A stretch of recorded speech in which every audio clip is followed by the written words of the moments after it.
Hello student, very good morning. आपके अपने YouTube channel expert classes bye Manju ma'am में आप लोगों का स्वागत एवं अभिनंदन है। स्टूडेंट, मैं आप लोगों के लिए को करिकुलर का कोर्स लेकर आई हूं, जो कि all graduation BA, BSc, BCom, BBA के फर्स्ट ईयर के फर्स्ट सेमेस्टर में फूड न्यूट्रिशन एंड हाइजीन, जिसे हम हिंदी में आहार, पोषण एवं स्वच्छता कहते हैं, उससे आप लोग को एग्ज़ाम में ऑब्जेक्टिव टाइप के क्वेश्चन स्टूडेंट पूछे जाएंगे। अभी तक आप लोगों का expert classes bye Manju ma'am के द्वारा फर्स्ट यूनिट आप लोग का कंप्लीट हो गया है और सेकेंड यूनिट का 6 चैप्टर आज प्रोटीन टॉपिक जो है आप लोगों का कंप्लीट हो गया।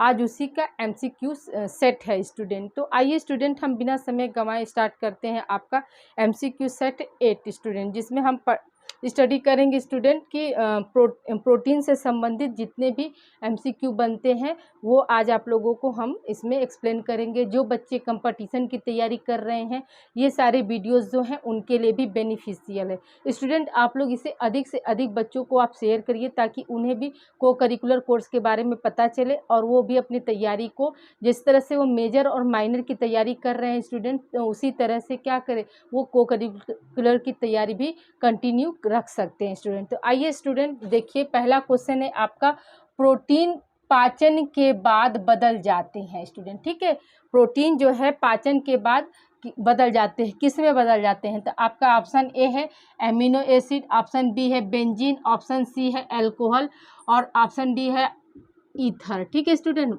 ऑप्शन डी है आपका ईथर। ठीक है, ऑप्शन ए है आपका benzene, sorry option A amino acid, option B benzene और ऑप्शन सी अल्कोहल और ऑप्शन डी क्या हो जाएगा स्टूडेंट? ईथर। तो स्टूडेंट याद रखिएगा कि हमने आपको क्लास में एक्सप्लेन किया था कि प्रोटीन जो होता है वो कई एमिनो एसिड्स के मिलने के बाद बनता है। तो याद रखिएगा कि प्रोटीन का जब पाचन के बाद वो किस में बदल जाएगा। जब प्रोटीन का पाचन होता है तो पाचन के बाद किस में बदल जाता है स्टूडेंट? तो आपका एमिनो एसिड में बदल जाता है, यानी ऑप्शन ए आपका सही होगा यहाँ पे। अगला क्वेश्चन है स्टूडेंट की पेप्टोन्स खाली स्थान है। ठीक है, क्या है? सरल प्रोटीन है, ऑप्शन बी है व्युत्पन्न प्रोटीन है, ऑप्शन सी है संयुग्मी प्रोटीन है स्टूडेंट। तो हमने आपको क्लास में एक्सप्लेन किया था स्टूडेंट कि जो पेप्टोन होता है वो कैसा प्रोटीन होता है आपका? तो व्युत्पन्न प्रोटीन होता है, यानी ऑप्शन बी आपका यहाँ पे सही होगा। अगला क्वेश्चन है स्टूडेंट आपका, प्रोटीन्स गर्म करने से जम जाते हैं। ठीक है, ऑप्शन ए है आपका अणुओं के संरचना में बदलाव आता है इसलिए वो जम जाते हैं, या ऑप्शन बी है अणुओं की संरचना में परिवर्तन नहीं आता है, या तीसरा ऑप्शन है अणु घुल जाते हैं, और चौथा ऑप्शन है अणु दूसरे तत्व में मिल जाते हैं स्टूडेंट। तो याद रखिएगा कि प्रोटीन्स जो है गर्म करने से जम जाते हैं, क्योंकि क्या होता है, उनके जो मॉलिक्यूल्स होते हैं उसमें उनकी संरचना में जो है बदलाव आता है, इसलिए यहाँ पे क्या हो जाएगा आपका ऑप्शन ए यहाँ पे सही होगा स्टूडेंट। यानी प्रोटीन्स को गर्म करने से वो जमते क्यों हैं? क्योंकि क्या होता है, उनके जो अणुओं की जो संरचना होती है उसमें क्या होता है, बदलाव यानी परिवर्तन आ जाता है स्टूडेंट। ठीक है, अगला क्वेश्चन है आपका, प्रोटीन के जल अपघटन होने पर एमिनो एसिड बनते हैं जिसमें एक NH समूह रहता है जो है। ठीक है स्टूडेंट, याद रखिएगा कि हमने आपको बताया था स्टूडेंट क्लास में कि जो प्रोटीन्स के जो एमिनो एसिड के कितने समूह होते हैं? तो 2 समूह होते थे। एक आपका एमिनो समूह होता था और दूसरा क्या था आपका? कार्बोक्जिलिक समूह होता था स्टूडेंट। ठीक है, एक कौन था आपका? एमिनो समूह और दूसरा क्या था?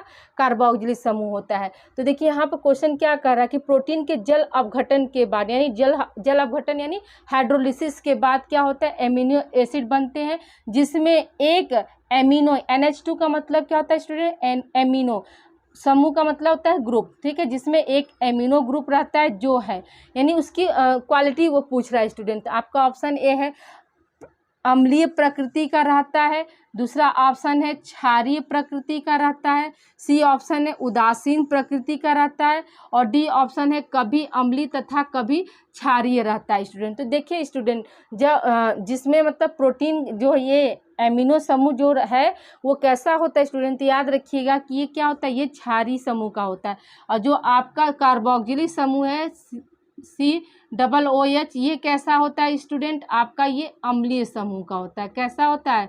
अम्लीय प्रकृति का होता है स्टूडेंट, अम्लीय प्रकृति का होता है। ठीक है, अमीनो ग्रुप का कितना, अमीनो को कितने ग्रुप में बांटा गया था, तो याद रखिएगा कि अमीनो एसिड को 2 ग्रुप में बांटा गया था। एक आपका था NH2 जिसको हम क्या बोलते हैं, अमीनो समूह बोलते थे, और दूसरा क्या था आपका कार्बोक्सिलिक समूह, जिसको हम किससे प्रदर्शित, COOH से प्रदर्शित करते हैं।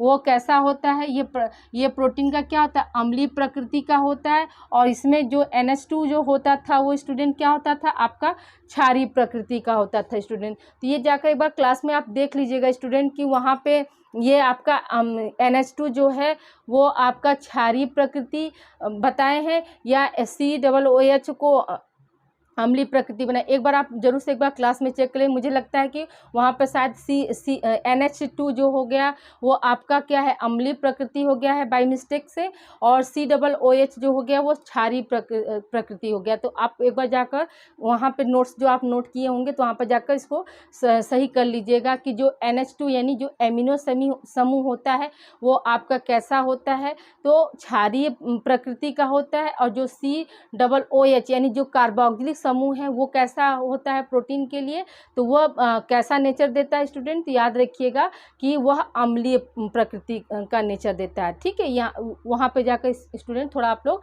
संशोधन कर लीजिएगा। ठीक है, अगला क्वेश्चन है स्टूडेंट की हीमोग्लोबिन एक खाली स्थान है। ऑप्शन ए है आपका संयुग्मी प्रोटीन है, ऑप्शन बी है सरल प्रोटीन है, ऑप्शन सी है आपका व्युत्पन्न प्रोटीन है, और ऑप्शन डी है यह प्रोटीन नहीं है स्टूडेंट। तो याद रखिएगा कि हीमोग्लोबिन जो होता है वो कैसा प्रोटीन होता है स्टूडेंट, तो याद रखिएगा ये कॉन्जुगेटिव प्रोटीन होता है। संयुग्मी का मतलब क्या है, इंग्लिश में उसको हम क्या बोलते थे, कॉन्जुगेटिव प्रोटीन बोलता है। तो हीमोग्लोबिन कैसा है, तो आपका संयुग्मी प्रोटीन होता है। अगला क्वेश्चन स्टूडेंट कि हमारे शरीर में प्रोटीन से बनने वाले हार्मोन्स होते हैं। ठीक है, यानी ह्यूमन बॉडी यानी हमारे शरीर यानी ह्यूमन बॉडी में जो प्रोटीन बनते हैं वो जो हार्मोन्स बनते हैं वो कौन से हैं, तो यहाँ पे देखिए आपका ऑप्शन ए है क्रोमोप्रोटीन, ऑप्शन बी है ग्लाइकोप्रोटीन, ऑप्शन सी है पॉलीपेप्टाइड, और ऑप्शन डी है उपरोक्त सभी स्टूडेंट। तो याद रखिएगा कि जो हमारे शरीर में कौन सा हार्मोन जो है प्रोटीन के रूप में रहता है आपका, तो याद रखिएगा कि ग्लाइकोप्रोटीन जो होता है ये क्या है आपका हार्मोन है। ठीक है स्टूडेंट, आई होप यहाँ तक आप लोग को क्लियर हो गया होगा। इसे आप लोग राइट डाउन करिए, कुछ क्वेश्चन और रिमेन है उसे हम कंटिन्यू करते। पहले अभी आपका प्रोटीन का मैं RDA चार्ट क्या होता है वो बताकर फिर कुछ क्वेश्चन जो रिमेन होगा उसको मैं कंटिन्यू करती हूँ स्टूडेंट। ठीक है, इसे आप लोग राइट डाउन कीजिए। आइए स्टूडेंट हम लोग आगे कंटिन्यू करते हैं। देखिए स्टूडेंट हम लोग RDA चार्ट पढ़ते हैं। RDA 2020 के अनुसार जो है प्रोटीन की क्या रिक्वायरमेंट होती है एज के अनुसार। ठीक है स्टूडेंट, तो देखिए RDA का फुल फॉर्म क्या होता है, तो रिकमेंडेड डाइटरी अलाउंस होता है स्टूडेंट। क्या होता है, रिकमेंडेड डाइटरी अलाउंस।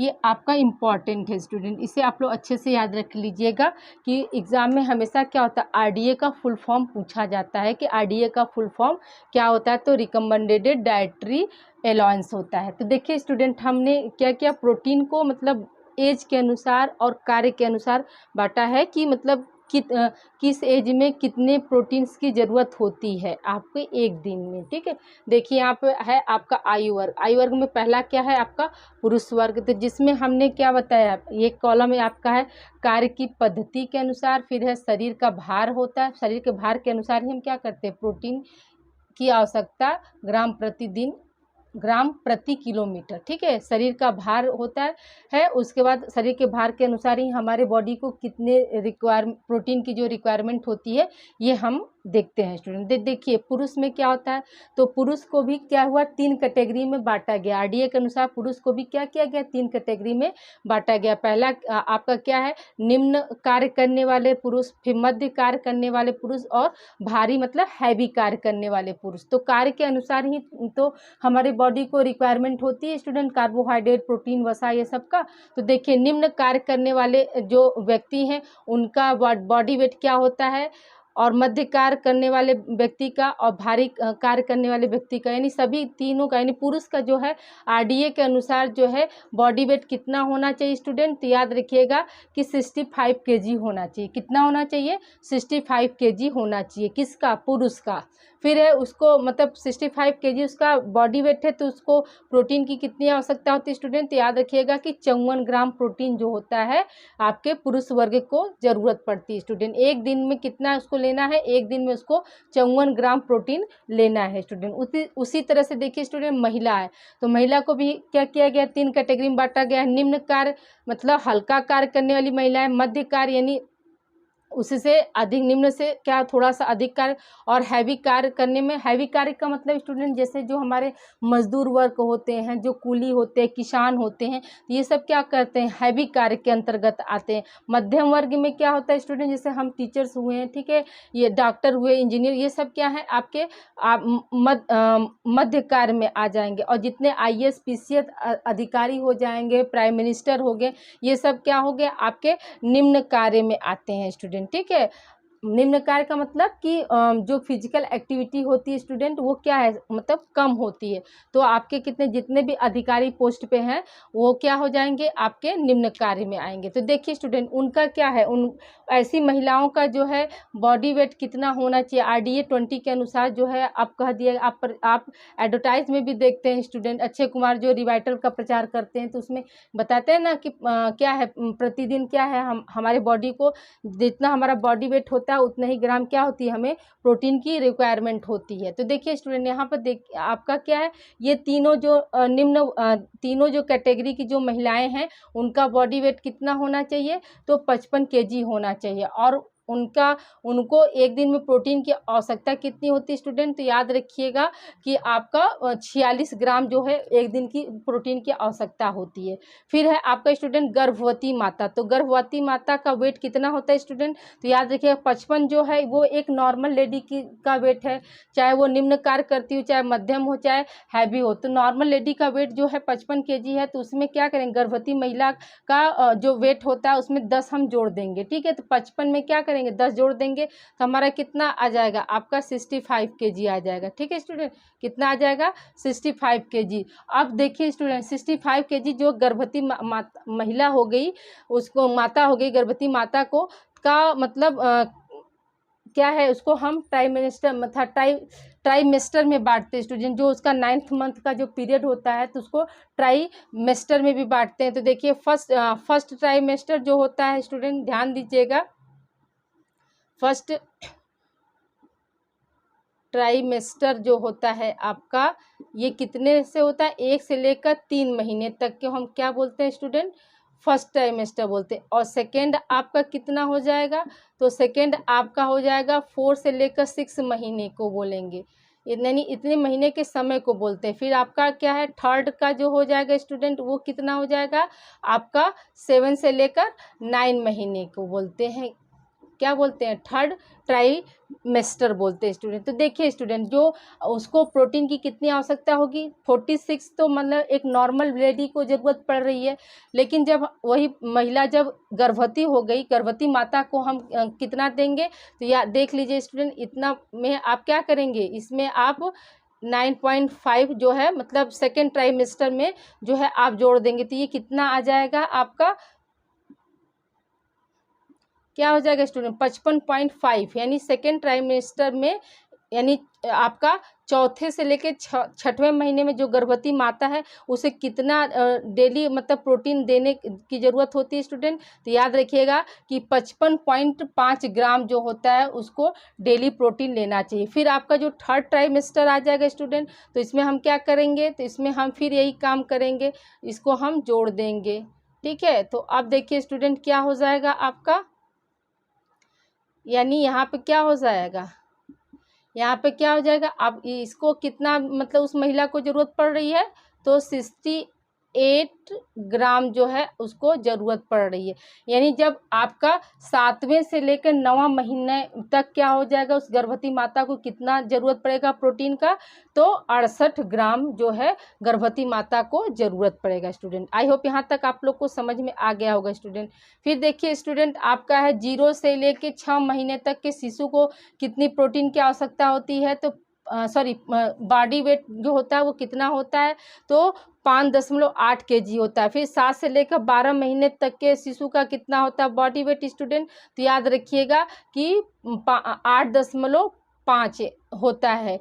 फिर आप देखिए स्टूडेंट, अब ये क्या है, 0 से लेकर 6 महीने तक के बच्चे को कितना प्रोटीन की ज़रूरत पड़ती है, तो याद रखिएगा कि 8.8 ग्राम जो है वो क्या होता है, 0 से लेकर 6 महीने तक के बच्चे को ज़रूरत पड़ती है प्रतिदिन प्रोटीन। फिर है आपका 7 से लेकर 12 महीने तक के बच्चों को कितना ज़रूरत है, तो 10.5 ग्राम जो होता है उसको ज़रूरत पड़ती है। कितने महीने के बच्चे को, तो 7 से लेकर 12 महीने के बच्चे को क्या है 10.5 ग्राम प्रोटीन की आवश्यकता होती है। फिर देखिए स्टूडेंट, बच्चा यानी चिल्ड्रन की अब हम बात करते थे, 1 से लेकर 13 वर्ष के बच्चे का वेट कितना होना चाहिए, तो 12.9 kg होना चाहिए। उसको प्रोटीन कितनी ज़रूरत होती है, तो 9.2 ग्राम होती है स्टूडेंट। उसी तरह से 4 से लेकर 6 वर्ष के बच्चे का बॉडी वेट कितना होना चाहिए, तो 18.3 kg होना चाहिए। उसका प्रोटीन की ज़रूरत क्या होती है स्टूडेंट, तो 12.8 ग्राम होता है। उसी तरह से स्टूडेंट देखिए 7 से लेकर 9 वर्ष के बच्चे का वेट कितना होना चाहिए, तो आपका 25.3 kg होना चाहिए। उसको कितना प्रोटीन की रिक्वायरमेंट होती है, आपकी 19 ग्राम की होती है स्टूडेंट। उसी तरह से आप देखिए, अब हम लड़के लड़कियों की बात करते हैं स्टूडेंट, तो 10 से लेकर 12 वर्ष के लड़कों की बॉडी वेट कितनी होनी चाहिए, तो 34.9 kg का होना चाहिए।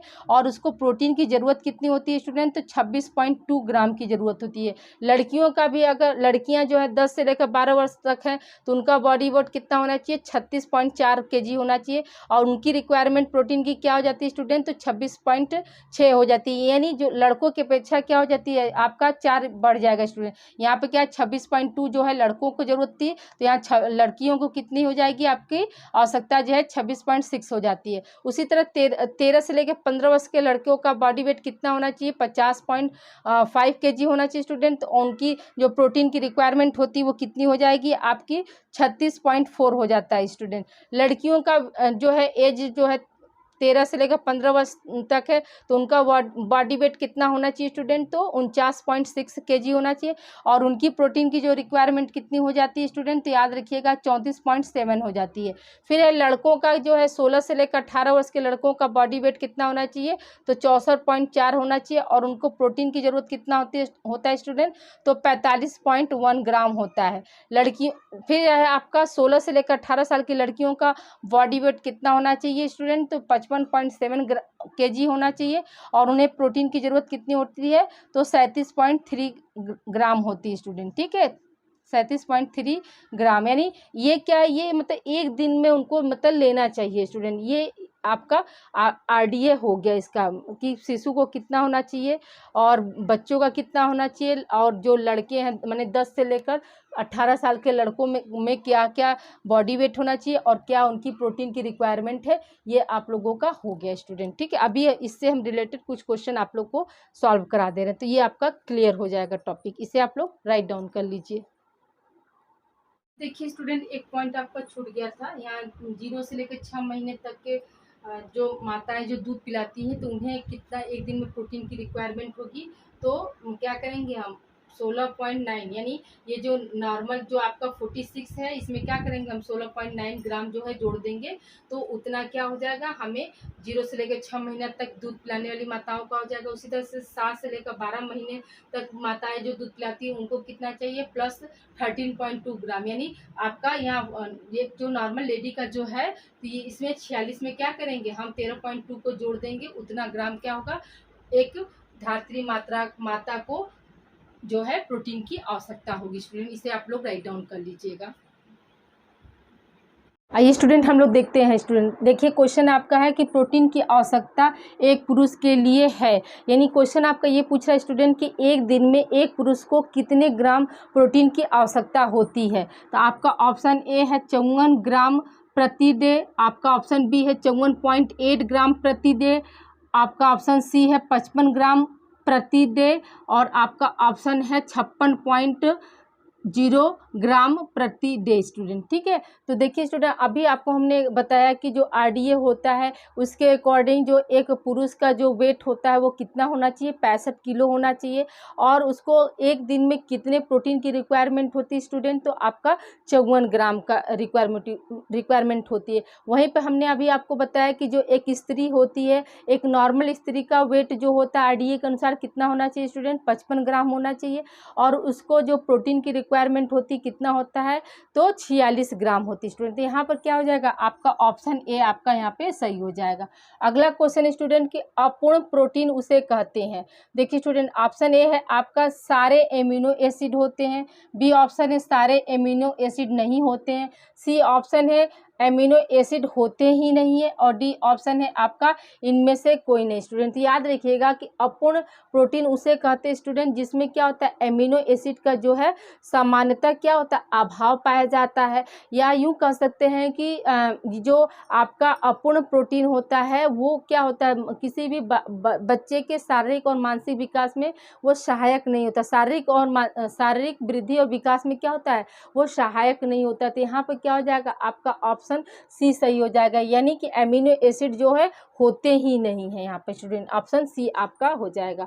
अगला क्वेश्चन है आपका स्टूडेंट कि 2 ग्राम प्रोटीन क्या देता है स्टूडेंट। यहाँ पे क्वेश्चन ये पूछ रहा है कि प्रोटीन 2 ग्राम प्रोटीन से हमें क्या मिलती है, तो यहाँ ऊर्जा की बात कर रही है स्टूडेंट। तो याद रखिएगा स्टूडेंट, हमने आपको क्लास में बताया था कि जो 1 ग्राम से कितनी ऊर्जा मिलती है स्टूडेंट, 1 ग्राम प्रोटीन से कितनी ऊर्जा मिलती है, तो आपको हमने बताया था कि 4 कैलोरी जो है 1 ग्राम से ऊर्जा मिलती है। तो आपको क्या पूछे, यहाँ पर 2 ग्राम पूछ रहा है स्टूडेंट, तो हम क्या करेंगे, 4 में क्या करेंगे, 2 का गुणा कर देंगे, 4 गुणे 2 कर देंगे स्टूडेंट, तो कितना आ जाएगा हमारा 8 आ जाएगा। तो यानी 8 कैलोरी जो है क्या हो जाएगी, ऊर्जा की जरूरत है। 2 ग्राम से हमें कितना, 2 ग्राम प्रोटीन से हमें कितना ऊर्जा मिलता है, तो कितना मिलता है स्टूडेंट, तो 8 कैलोरी मिलती है, यानी ऑप्शन ए आपका यहाँ पे सही हो जाएगा स्टूडेंट। अगला क्वेश्चन स्टूडेंट की प्रोटीन की खोज किसने की थी, ये आपका मोस्ट इंपॉर्टेंट है स्टूडेंट।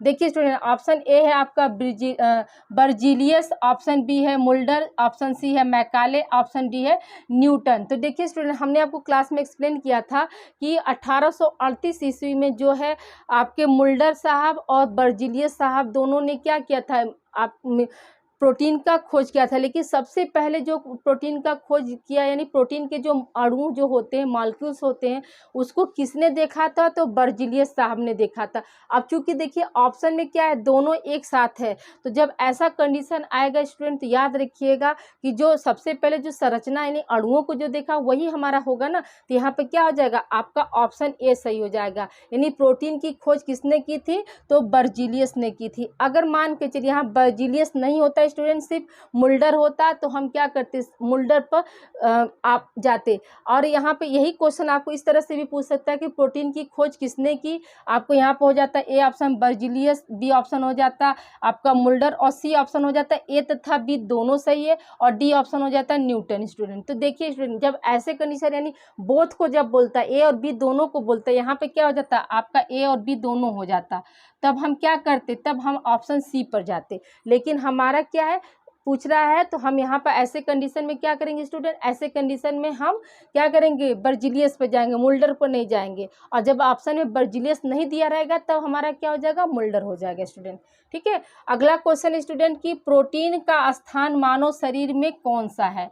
तो देखिए स्टूडेंट, हमारे मानव शरीर में यानी हमारे शरीर में जो प्रोटीन जो है किस स्थान पर है, तो याद रखिएगा कि इसका स्थान कौन सा होता है स्टूडेंट, दूसरा स्थान होता है। अब प्रश्न ये उठता है स्टूडेंट की, तब पहला स्थान किसका है, तो पहला स्थान जो होता है वो जल का होता है। यानी जो हमारी मानव शरीर की जो कोशिकाएं होती हैं, तो उसका जो 70% जो भाग होता है वो आपका वाटर बनाता है, और आपका 30% जो भाग होता है वो कौन बनाता है स्टूडेंट, आपका प्रोटीन बनाता है। इसलिए इसका ये प्रोटीन का भाग जो है 30% होता है, और जल का जो होता है कोशिका के अंदर कितना होता है स्टूडेंट, 70% होता है। इसीलिए क्या है, जो मानव शरीर में प्रोटीन का कौन सा स्थान होता है, तो दूसरा स्थान होता है। अगला क्वेश्चन स्टूडेंट आपका कि प्रोटीन की उत्पत्ति किस भाषा से हुई है। ठीक है, तो प्रोटीन की उत्पत्ति जो है स्टूडेंट किस भाषा से हुई थी, तो ग्रीक भाषा से हुई थी। ठीक है, कौन सा किस भाषा से हुई थी, ग्रीक भाषा से। ग्रीक भाषा में भी किससे हुई थी स्टूडेंट,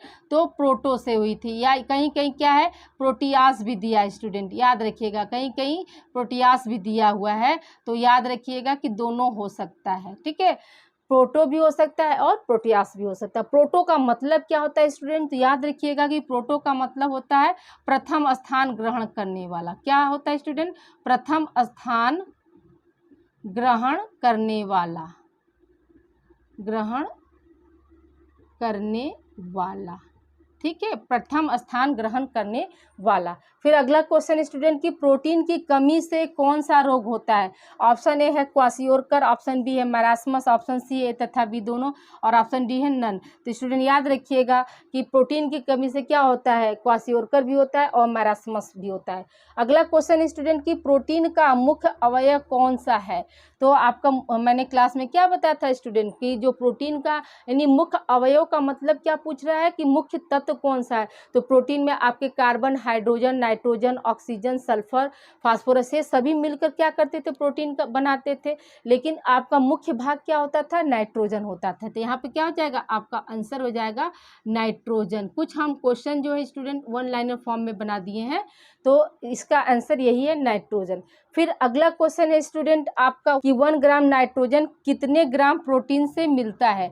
तो आपका आंसर हो जाएगा कि 6.25 ग्राम प्रोटीन जो होता है 1 ग्राम नाइट्रोजन देता है स्टूडेंट। ठीक है, 1 ग्राम नाइट्रोजन जो है कितने ग्राम प्रोटीन से मिलता है, तो याद रखिएगा स्टूडेंट 6.2 ग्राम प्रोटीन जब रहेगा तो वो कितना नाइट्रोजन आपका देगा, तो 1 ग्राम नाइट्रोजन देगा स्टूडेंट। ठीक है, आई होप यहाँ तक आप लोगों को समझ में आ गया होगा स्टूडेंट। इसे आप लोग राइट डाउन करिए और मिलते हैं अब हम नेक्स्ट चैप्टर के साथ, या नेक्स्ट टॉपिक कह सकते हैं स्टूडेंट। आपका नेक्स्ट टॉपिक रहेगा कार्बोहाइड्रेट स्टूडेंट। ठीक है, अपना ख्याल रखिएगा, इसे आप लोग राइट डाउन करिए और इसे ज़्यादा से ज़्यादा आप बच्चों को शेयर करिए स्टूडेंट, ताकि उन्हें भी को करिकुलर के बारे में पता चले और वो भी अपने मेजर और माइनर के साथ साथ को करिकुलर की भी तैयारी को भी बेहतर कर सके स्टूडेंट। और जो बच्चे कंपटीशन की तैयारी कर रहे हैं, ये वीडियो जो है उनके लिए भी बेनिफिशियल है। तो अगर आपके घर में या रिलेटिव्स में कोई अगर तैयारी करता है तो आप उनको भी प्लीज़ चैनल से आप जोड़िए।